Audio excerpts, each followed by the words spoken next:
Hello ഗായ്. So ഇന്നത്തെ നമ്മുടെ പരിപാടി എന്ന് പറഞ്ഞിട്ടുണ്ടെങ്കിൽ നമ്മൾ ഗ്രില്ലടിക്കാൻ പോവാണ്. ഗ്രില്ലിന് വേണ്ടിയുള്ള കനലൊക്കെ ഡെൽവിൻ അവിടെ സെറ്റ് ചെയ്തുകൊണ്ടിരിക്കുകയാണ്. പെട്ടെന്ന് അങ്ങനെ പ്ലാൻ ചെയ്തിട്ട് ഞങ്ങൾ അങ്ങനെ ഗ്രില്ലടിക്കാനുള്ള പ്ലാനിലാണ്. സോ ഡെൽവിൻ്റെ കസിൻസ് ഉണ്ട്, എൻ്റെ ഫ്രണ്ട്സ് ഉണ്ട്, അതുപോലെ തന്നെ വേറൊരാളും കൂടി ഉണ്ട്. അത് ഞാൻ കുറച്ച് കഴിഞ്ഞ് കാണിച്ചു തരാം.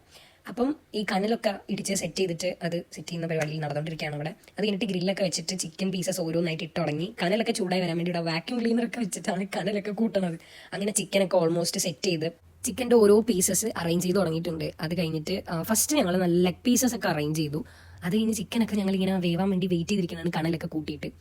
പിന്നെ ഈ ചിക്കനൊക്കെ സെറ്റ് ചെയ്യുന്നത് ഡെൽവിൻ്റെ ചേട്ടനാണ്. പിന്നെ ഇവിടെ വേറൊരാളുണ്ട്, ഇതാണ് ഡെൽവിൻ്റെ പെറ്റ്. ഇവന്റെ പേരാണ് ടിപ്പു. ഇവൻ വലിയ അലമ്പനെന്നുള്ള ഒരു പാവം പട്ടിക്കുട്ടിയാണ്. സോ പരിപാടികളൊക്കെ നടക്കാണ്. ഗൈസ്, ഇതാണ് ഞാൻ പറഞ്ഞ ആള്. ഇതാണ് നമ്മുടെ ഡ്രോണു, ഡെൽവിന്റെ കസിൻ അനിയനാണ്. ഡെൽവിനെ ഇവൻ വിളിക്കുന്നത് ഡെബു അങ്ങെന്നാണ്. നമ്മുടെ ഡ്രോൺ കുട്ടനാണ്. ഇച്ചിരി അലമ്പനാണ്. അപ്പൊ നമ്മുടെ ചിക്കനൊക്കെ റെഡി ആയിട്ട് നമ്മുടെ ഡ്രോണും ഒക്കെ ചിക്കൻ കഴിക്കാണ്. ചിക്കനൊക്കെ പെട്ടെന്ന് തന്നെ വെന്ത് കിട്ടി. നല്ല ടേസ്റ്റ് ഉണ്ടായി. അത്യാവശ്യം നല്ല രീതിക്ക് തന്നെ നല്ല സെറ്റായി വന്ന് നമ്മുടെ ചിക്കൻ. അപ്പം എല്ലാരും ഈറ്റിംഗിലാണ്. ചിക്കൻ പീസ് എങ്ങനെയുണ്ട്? ഇഷ്ടപ്പെട്ടാ?